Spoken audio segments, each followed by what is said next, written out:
안녕하세요. 저는 결혼을 막 앞뒀던 애신인데요. 여러 기혼자분들의 조언을 구할 수 있을 것 같아서 이렇게 사연을 보내게 되었습니다. 제 나이는 올해 37이에요. 예전 같으면 늦었다고 할 수도 있었겠지만 요즘 사람들 결혼하는 추세를 보면 절대로 늦은 나이도 아니라고 생각했습니다. 그러니 결혼을 서둘러 하려는 마음이 지금까지도 없었죠. 다만 제가 1년 전부터 교제를 해오던 남친이 있었는데요. 이 사람을 만나면서는 괜히 결혼을 빨리 해보고도 싶고 하면 좋겠다는 생각이 들더라고요. 이왕 하게 된다면 더 빨리 하는 게 낫지 않나 싶은 생각도 들었을 정도로 저에게는 배우자로 딱인 사람이었습니다.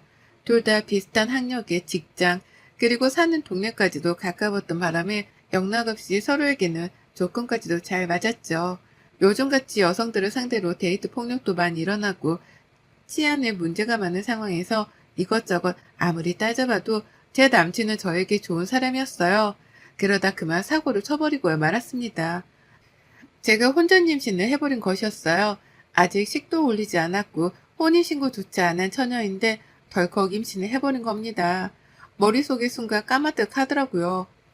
제가 코로나에 걸린 적이 있어서 잠깐 마법의 날이 찾아오지 않았을 적에도 코로나 후유증일 것이라고만 생각을 했습니다. 괜히 구역질이 나오는 것도 다 코로나 후유증 때문일 것이다 싶었죠. 하지만 시간이 지날수록 증상들이 모두 다 임산부 증상인 거예요. 배가 바로 나오진 않았었지만 이상하게 몸이 무겁고 또 피곤하고 잠까지 오는 것이 말이죠. 불안해하기만 하다가 이대로는 내가 먼저 숨통이 막혀 죽겠구나 싶었던 바람에 급하게 혼자 임신 테스트를 했고요. 도질이 뜬 걸 확인한 순간 저도 모르게 한숨부터 흘러나왔습니다. 큰일 났구나 싶어서 말입니다. 내가 결혼을 늦게 하는 줄은 이미 내 나이를 보면 파악을 하고는 있었지만 임신부터 덜컥 하게 될 줄은 생각지도 못했었죠. 이걸 어쩌나 잠깐 고민을 했지만 남친에게 털어놔도 괜찮을 거라고 바로 판단을 내렸습니다. 연애를 해오며 지금까지 제가 못났다고 생각해 본 적이 없는 사람이었었고 그랬었기 때문에 충분히 믿음직스러울 거다 싶었죠. 아이를 혼자 가진 것도 아니고 다 큰 결혼 정년기에 남녀 둘이서 만들어낸 것이었으니 제가 임신을 했다고 하면 남친이 충분히 이해해주고 또 감싸줄 거다 싶었습니다. 적어도 제가 알던 제 남친은 그런 사람이었어요. 그런데 이게 참 막상 최악의 상황이 닥쳐보고 나니까 사람의 본심이라는 것이 튀어나오더라고요. 안 그럴 줄 알았던 사람에게까지도 말입니다. 설렘 반 긴장 반으로 임신 사실을 알렸더니 제가 한숨을 쉬었던 것처럼 똑같이 남친도 한참 한숨을 쉬며 이 사태를 어떻게 해결해야 하냐고 고심을 하더라고요. 축하한다는 말 한마디라도 예의상 해줄 거라 생각했던 예상과는 달리 너무나 차갑고 싫어하는 티를 내기만 하던 남친의 모습에 무지하게 실망하고 또 서글펐습니다. 그리고 그때서야 살짝 정신을 차렸죠. 내가 너무 축하를 받을 것이라고만 생각을 하고 있었는데 지금부터라도 정신을 차리고 냉정하게 현실을 판단해야겠다고 말입니다. 그래서 하나부터 열까지 남친을 부여잡고 상의를 해가며 아이를 어떻게 해야 할지, 우리가 더 관계를 지속해야 할지에 대해 끊임없이 대화를 나눴습니다. 그러다 결론은 아주 뜬금없는 곳에서 결정이 되었어요. 애비 시어머니라는 분께서 아주 적극적으로 저희 두 사람의 문제를 해결해 주겠다고 나서신 겁니다. 결혼을 꼭 하라면서 말이죠. 임신 사실을 털어놓은 후 이틀 내내 남친이랑 앞날에 대해서 대화를 나누며 저 또한 많이 복잡하고 힘들었던 때였어요. 감히 저희 부모님께는 이 사실을 먼저 털어놓지도 못한 채 일단 남친이랑 의견 조율을 다 하고 나서 나중에서야 말씀을 드릴 계획이었습니다. 안 그럼 우리 부모님께서 저에게 많이 실망할 일이 생길지도 몰랐으니까요. 부모님의 눈치를 누구보다 많이 보면서 남친과 대화를 하던 중이었는데 예비 시어머니께서 연락이 오시더니만 옆에 제가 있다고 하니 이곳으로 오겠다면서 당장 만날 약속을 잡아버리셨습니다. 정말 한순간에 만남이 성사된 것이었죠. 혼전 임신을 하기 전까지만 해도 결혼을 당장 해야겠다고 말을 주고받은 게 아니었는지라 서로의 부모님을 뵐 일은 없었거든요. 임신 사실을 알리고 난 후에도 저희끼리 아직 대화가 충분히 마무리되지 못한 상황이었기 때문에 서로의 부모님을 이 일에 끌어들일 타이밍은 결코 아니었습니다. 그런데 갑자기 제가 옆에 있다고 하니 저를 보러 당장 오겠다고 하시는 거예요. 그래서 순간 촉이 팍 왔죠. 남친은 이미 자기 집에다가 저의 임신 사실을 털어놓았구나 하고 말이죠. 저에게는 부모님께 말 한마디조차 꺼내기 힘든 말이었는데 남친에게는 이게 그리 쉬운 말이었나 싶어서 현타가 왔습니다. 무엇보다도 여친을 임신시킨 사실이 뭐 대단한 자랑이라고 그걸 해결도 보기 전에 자기 엄마한테 털어놓냐고요.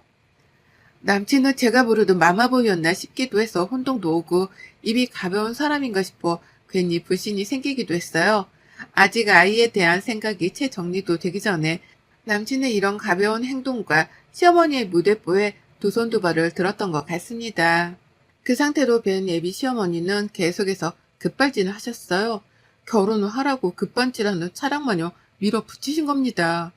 내가 우리 아들 애를 임신했다는 소리를 듣자마자 어찌나 놀래 뒤집어지려 했는지 몰라요. 아가씨도 아니 이젠 아줌마인가? 내가 뭐라고 불러야 하지? 라고 하면서 자연스럽게 말도 놓으셨고 당장 제가 시집올 애비 며느리라고 확신하고는 호칭 정리도 당장 해버리셨어요. 우리 집에 들어올 며느리한테 아가라고 부르는 게 꿈이었는데 그렇게 불러도 됐지? 라고요. 졸지에 저는 이 나이를 먹고 아가라는 소리를 애비 시어머니께 듣게 되었고요. 생각보다 아이 가진 걸 부담스러워하지 않은 채 결혼을 무조건 하라며 성급하게 보채기까지 하시는 어머님의 태도를 보고선 의외로 안심이 들기 시작했어요. 나를 내치는 게 아니라 보듬어 주려고 하시는 건가 싶었거든요. 그러니 저로서는 당연히 어머님께 의지를 할 수밖에 없었습니다. 가장 최악의 상황이었는데 해결책을 제시해주는 분이 바로 시어머니셨으니까요. 그리고 전 그날 후 저희 부모님께도 임신 사실을 털어놨어요. 계획에 없는 임신을 한 것에 대해서 잘못했다고 말씀도 드렸고 아이들 가지게 되며 남친과 결혼까지 가게 되었다고도 말입니다. 당연히 저희 부모님은 많이 놀라셨고 또 약간 실망도 하신 듯 보였으나 제가 이른 나이도 결코 아니었고 결혼까지 가서 아이를 책임지겠다고 하는 모습에 안심을 하신 듯 했습니다. 그렇게 저희는 얼떨결에 해버린 혼전 임신 때문에 급하게 양가 상견례까지 잡게 되었어요. 모든 게 일사천리로 빠르게 흘러갔고 조금 성급하지 않나 싶어 불안하긴 했거든요. 하지만 제가 여기서 뭐라고 투정을 부릴 수 있는 상황은 아니었습니다. 누가 시키지도 않는 혼전 임신을 한 건 저희 커플이었기에 책임을 져도 저희가 끝까지 책임을 져야 한다 생각했거든요. 그렇게 상견례를 앞두고 저는 저대로 마음이 급해서 배가 부르기 전에 결혼식이라도 후딱 치르고자 했어요. 저의 성급한 실수였죠. 각자 직장을 다니느라 너무 바쁜 사람들이어서 최대한 시간이 나는 주말마다 결혼식장도 돌아보고 드레스도 입어보면서 결혼 준비를 했습니다. 뱃속에 아이가 있었기 때문에 결혼은 너무나 당연하게 하게 될 거라 확신을 했고요. 그 바람에 상견례에서 뭔가 문제가 생길 것이라고는 전혀 생각 안 했어요. 그렇게 상견례에 관해서는 긴장조차 미룬 채로 제 결혼과 뱃속 아이한테만 열중을 했습니다. 그러다 상견례 날짜가 코앞에 다가왔고 저는 예비 어머님으로부터 전화 한 통을 받게 되었어요. 응 아가 잘 지냈니? 내가 혹시나 해서 미리 연락을 한 건데 내일 니네 부모님 데리고 나올 때 받아 적을 거 있으니까 종이랑 펜이라도 들고 나오시라고 해라.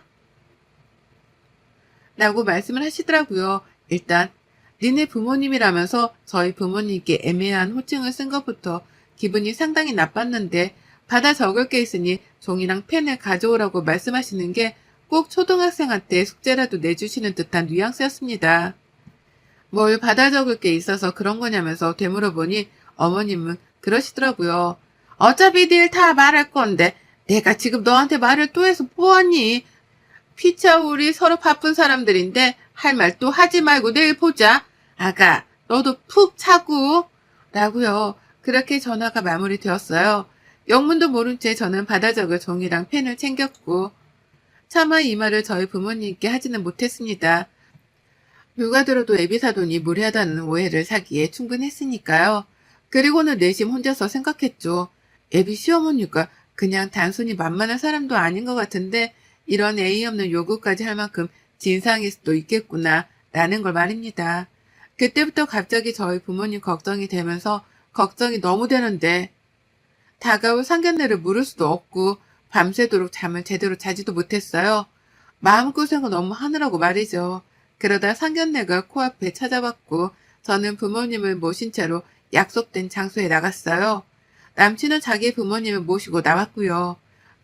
처음부터 안 좋았던 건 아니었습니다. 서로 양가 부모님들이 인사도 잘 나눴고 하하호호 하면서 자리에 착석을 했어요. 애비 시어머니도 생각보다 저한테 했던 말과는 달리 저희 부모님 앞에서 입단속을 잘 하고 계시는 듯 보였고, 안 그럴 것 같던 남친도 긴장을 해서는 저희 부모님 눈치를 보는데 그 모습이 좋아 보이더라고요. 임신시켜놓고 당당하게 굽는 쓰레기 같은 놈들보다는 훨 진솔되어 보였거든요. 그렇게 저희는 식사도 잘 시작을 했고, 결혼 준비를 하는 과정부터 진행 상황, 그리고 뱃속 아이 상태 등 여러 대화를 나누느라 대화 자체는 끊기질 않고 있었습니다. 그런데요, 그 순간에 시어머니가 폭탄 발언을 터뜨리셨죠. 지금 보니 타이밍을 기다리고 계셨더라고요. 그 폭탄 발언을 던질 타이밍을 말입니다. 아가, 너 내가 가져오라는 거 가져왔지? 종이랑 펜. 라고 하면서 저에게 전날 부탁하셨던 준비물을 꺼내라 하셨습니다. 순간 모든 사람들이 저에게 시선이 쏠렸고 저는 저희 부모님 앞에서 그걸 꺼내기가 너무 쪽이 팔려서 싫었지만 일단 하라는 대로 꺼내봤어요. 뭘 시키려는 건가 싶어서 말이죠. 솔직히 전 제 이름을 종이에 한자로 적어서 무당한테 사주라도 보게 하려고 그러시는 줄 알았습니다. 그런데 정말 예상 밖이었네요. 어머님이 요구하신 건 바로 무려 예단이었습니다. 왜 이 말이 안 나오나 했지만 저희 커플은 분명 상황이 다르다고 생각했어요. 혼전 임신으로 하는 결혼이었고 양쪽에서 책임져야 하는 실수를 저질렀으니 금전적인 예단 같은 것들이 오고 가는 건 이미 사치라고 생각했습니다. 그런데 예단 목록을 말할 테니까 받아 적으라는 무례한 말로 시작을 하시더니 급기야 1억 원어치의 예단을 요구하시더라고요. 그것도 아주 뻔뻔하게요. 아가야, 그리고 사돈, 모두 아시다시피 저희 아이가 우리 집에 딱 하나 있는 아들인데 이렇게 혼전 임신을 해서 며느리를 따져보지도 못하고 장가를 보내게 되었잖아요. 이게 말이에요. 방구예요. 적어도 그에 합당한 예단이라도 해오셔야 저희가 덜 억울하지 않겠어요? 안 그러냐, 아가야? 라고 하면서 이 상황이 모두 다 자신들에게는 너무나 억울한 상황이라는 거예요. 임신을 하고 시집을 가게 되며 저도 억울한 점이 많고 후회되는 게 많은데 말이죠. 저희 부모님도 똑같이 상처받고 힘들어하셨는데 당신들만 억울하다고 1억 원의 예단을 요구하다니요. 하지만 분해 죽겠는 건 이뿐만이 아니었습니다. 예비 시어머니란 작자가 그러더라고요. 이게 다 몸을 잘 단속 못했던 네 책임인데 불만이 있고 그런 건 아니지?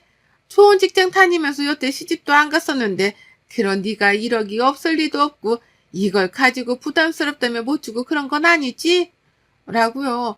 가스라이팅은 날려도 정도껏 날려야지 1억이 누구의 이름이라는 듯이 당연하게 줄 수 있는 금액일 거라며 몇 번이고 물음표가 담긴 질문을 던져내는데 그 자리에서 그만 자리를 박차 일어나 버리고야 말았습니다. 저는 저희 부모님이 이런 말 같자는 소리를 듣는 걸 멈춰야 했어요. 그리고는 남친과 어머님을 번갈아 가며 이렇게 물었습니다. 어머님은 얼마나 주실 건데요? 저희 집에요? 저도 임신을 해서 지금 시집을 가야만 하는 상황인데 저희가 억울한 건 안 보이세요? 라고요. 몸을 단속 못한 건 나뿐만이 아니라 어머님 아드님도 마찬가지라며 격양이 돼서는 얼굴이 뻘개져 언성을 높였더니만 애비 시어머니가 그러시더라고요. 아휴, 행실이 참 폭이 그렇네. 라고 말이죠. 이렇게 나오니 저도 더는 할 말이 없었습니다. 이미 머릿속으로는 제가 몸이 가볍게 다루는 여자였기 때문에 혼전 임신도 되었고 그래서 저희 커플이 결혼을 하는 거라고 생각하는 분이셨어요. 이미 그렇게 결론을 내리고는 무려 1억 원어치 예단까지 뻔뻔하게 요구를 하시는데 그런 어머님을 설득할 방도는 없다고 판단했습니다. 사는 동네도 비슷하고 환경도 비슷해서 경제적인 상황도 우리 집이랑 다를 바가 없을 게 뻔한데 어떻게 1억 원이라는 어마어마한 예단을 요구할 생각을 했는지 도통 이해를 할 수 없었어요. 아빠가 괜히 헛기침을 하며 허허 웃으셨는데 그건 저만큼이나 어머님 말씀에 황당해 하셨죠. 여기서 빠르게 판단을 해야 내 남은 인생이 시궁창으로 빠질지 아니면 구사일생을 해서 다시 잘 살아갈 수 있을지 결론이 날 거다 싶었습니다. 뱃속에 아이가 있는 상황이어서 마냥 객관적이고 냉정하게 판단할 수는 없었어요. 잘못했다가는 죄 없는 내 아이만 불쌍한 인생을 살아가게 될 수도 있었으니까요. 하지만 혼자 임신을 한 것에 대해서 여자 쪽으로만 책임을 돌리고 내 부모님이 옆에 계시는 와중에도 몸을 잘 단속 못해서 임신을 한 거라는 믿을 수 없는 발언을 퍼부은 시어머니셨습니다. 그런 말과 생각하는 분들을 두고서 결혼을 하겠다고 더 얘기를 나누긴 힘들었네요. 결혼을 할 이유도 없었고 말이죠. 그래서 당장 판가름을 내렸어요. 이 결혼은 더 늦기 전에 지금 당장 파토를 내고 없던 일로 해야겠다고 말입니다. 뱃속 아이는 나한테 있었고 결국 내가 결혼을 해서 아이 아빠를 두고 사는지 마는지에 대해서 결정을 해야 할 일이었네요. 어차피 뱃속 아이는 남친과 저의 아이였기 때문에 양육비 요구는 당당하게 할 수 있었고 그래서 혼자서 아이를 키운다고 해도 크게 달라질 건 없다 싶었습니다. 조금 전까지만 해도 혼자서 아이를 키운다는 것에 대해서 전혀 이해를 못하고 또 무서워 겁이 났는데요. 시어머니의 말도 안 되는 막말을 듣고 나니 저 혼자서도 아이를 너무나 잘 키울 수 있을 것 같은 자신감이 팍팍 들더라고요. 저 혼자서도 남편이라는 존재 따위 없이 좋은 환경에서 아이를 더 건강하게 키울 수 있을 거란 확신까지 차오른 그때 저는 당당하게 요구했습니다. 이 결혼은 처음부터 없었던 걸로 하겠다고 말입니다. 애초에 결혼이란 걸 할 생각조차 없었다는 듯이 저는 냉정하게 말했어요. 됐어요. 그럴 바에는 이 결혼 안 하는 게 낫지. 엄마 아빠 일어나. 나 혼자 키우고 말지. 저런 내 아빠에 저런 할머니 내 아이한테 필요 없어. 라고요. 그러자 저희 부모님 처음에는 다시 한번 생각을 해봐야 할 문제라면서 시어머니를 다독이더라고요. 애단 1억은 너무했고 그 중간에서 조율을 하며 합의점을 찾자고 말이죠. 아무래도 딸이 혼자서 아이를 키우려고 하니 너무 걱정이 되어서는 일단 애비 시어머니께 최선의 대답을 들어보기라도 해야겠다 싶으셨던 것 같습니다. 하지만 저의 단호한 태도에 시어머니는 오히려 역정을 내며 성질을 부리셨고요. 그런 태도를 보고 있던 저희 아버지가 정말 먼저 터지고야 마셨어요. 내 딸이 당신들인 줄 아나 본데 착각하지 말고 말 똑바로 던지세요. 라면서 아주 단호하고 멋지다 싶을 정도로 옳은 말을 호탕하게 뱉어내셨습니다. 어찌나 보는 저까지도 무서웠는지 몰라요. 아빠가 나서서 옳은 소리를 하니 애비 시어머니가 방금 전까지 1억 어쩌고 하며 주접을 떨더니 더는 말을 꺼내지 못하더라고요. 그러면서 남친이랑 예비 시아버지를 막 쳐다보는데 그 모습은 마치 자신을 얼른 도와주려 한마디라도 거들어달라고 신호를 보내는 것만 같았습니다. 하지만 남친이랑 예비 시부는 그 어느 누구도 그 상황에서 더 말을 보태지 못했어요. 자기들도 알았던 거죠. 임신을 한 게 저 혼자만의 책임이 아니고 당신 아들에게도 책임이 있는데 시어머니가 무례하게 나섰다는 걸 말입니다. 그래서인지 남친은 자기 엄마 편을 들기보다는 그제서야 저희 아버지를 진정시키려 하기만 바빴어요. 오해가 있었던 것 같다는 말도 안 되는 변명을 하면서 어떻게든 더 대화를 이어나가 보려 했는데 이미 때는 늦었죠. 이 결혼은 절대 안 할 거니까 너는 앞으로 네 새끼한테 평생 양육비나 꼬박꼬박 보낼 각오나 하는 게 좋을 거야. 라는 말을 던지고 인사도 안 하고 자리를 떠났습니다. 저를 따라 저희 부모님께서도 바로 자리를 박차 나오셨고요. 뒤따라 허겁지겁 달려오던 남친, 그리고 사고를 쳤다고 직감하고 아이고 아가야! 라는 말과 함께 덩달아 뛰쳐나온 시어머니, 모두가 한꺼번에 상 등신들처럼 보이더군요. 정신을 차리고 보니 내가 이런 사람들한테 시집을 갈 뻔했구나 싶어서 괜히 저까지 모질이처럼 느껴졌습니다. 바로 정을 떼고 아이를 혼자 키우겠다고 몇 번이나 호통을 치니 남친도 그렇고 예비 시모도 그렇고 이제서야 미안한지 어쩔 줄 몰라 하더라고요. 다시 상의를 해보자며 배가 나오기 전에 식을 올리자 하시는데 듣지도 않고 아빠 차를 타고서는 그 자리를 빠져나왔어요. 남친에게는 정말 이별이라며 헤어짐을 통보했고요. 이렇게 저는 결혼을 파토냈습니다. 뱃속 아이는 지금도 너무 건강한데요. 남친하고는 정말 결혼이 너무 하기 싫더라고요. 시어머니 때문이기도 했고 여러모로 상황이 저에게 결혼을 하지 말라고 신호를 보내는 중인 것만 같았습니다. 그래서 더욱 냉정하게 판단하기로 했고 그 결과 저는 아이를 혼자 키우면서 남친에게 양육비를 요구하는 것으로 결정을 내렸어요. 걱정을 내려놓지 못하시는 부모님을 모시고서 변호사까지 찾아서는 법적 상담도 다 받았고요. 혹시나 하는 상황을 대비하기 위해서 남친에게는 양육비가 미지급 대시에 청구 소송도 감행할 예정이라는 통보도 보내놨습니다. 당연히 그 집에서는 결혼하면 그만이지 않냐며 펄쩍 뛰고 난리가 났어요. 어떻게든 제 마음을 돌려보겠다며 예비 시몰한 작자는 저희 집에 한우 선물까지 보내더라고요. 바로 며칠 전에 1억 원의 예단목 놈을 적으라고 공책이랑 펜까지 들고 오라 시킨 분이 말입니다. 그래서 저는 받은 한우 선물도 바로 되돌려 보냈고 이제 진짜 혼자서 아이를 키울 작정으로 태교에 전념하기 시작했습니다. 혼자서 아이를 키워야 한다고 생각하니 전보다 더 마음이 강해지는 기분이 들더라고요. 어떻게든 나 혼자 해내야 한다는 생각에 불안하기만 하던 마음은 어느새 단단해져 가기 시작했고 지금은 어떻게든 아이를 잘 키워보겠다며 돈도 더 열심히 모으고 있습니다. 저희 부모님도 적극적으로 도와준다고 하는 바람에 현재 다 같이 살 목적으로 이사도 알아보고 있어요. 최대한 남친한테서 멀리 떨어져 살며 건강한 정신 상태로 아이를 낳으려고 말이죠. 하마터면 제 인생에서 가장 위기의 순간이 될 뻔했는데 결론적으로는 슬기롭게 이겨내버린 것만 같아서 당장은 기쁩니다. 아이를 혼자 키우면서 우여곡절이 많겠지만 시작부터 1억 원을 뜯기고 시집을 가는 것보다는 이게 훨 현명하다 싶어요. 차라리 그 1억 원으로 내 아이에게 더 맛난 걸 먹이고 입히며 키울 수도 있는 거니까요. 먼저 1억이란 말도 한다는 개소리로 저의 결정에 도움을 주신 예비 시어머니, 아니, 아줌마, 정신 똑바로 차리고 사세요. 당신 때문에 당신 아들은 자기 자식도 제대로 못 보고 양육비나 내주고 살아야 할 처지가 되었네요. 하나뿐인 아들이 소중하다더니만 아줌마 때문에 당신 아들 인생이 곤두박질치게 생겼네요. 여러분의 생각은 댓글로 남겨주세요. 오늘도 시청해 주셔서 정말 감사합니다.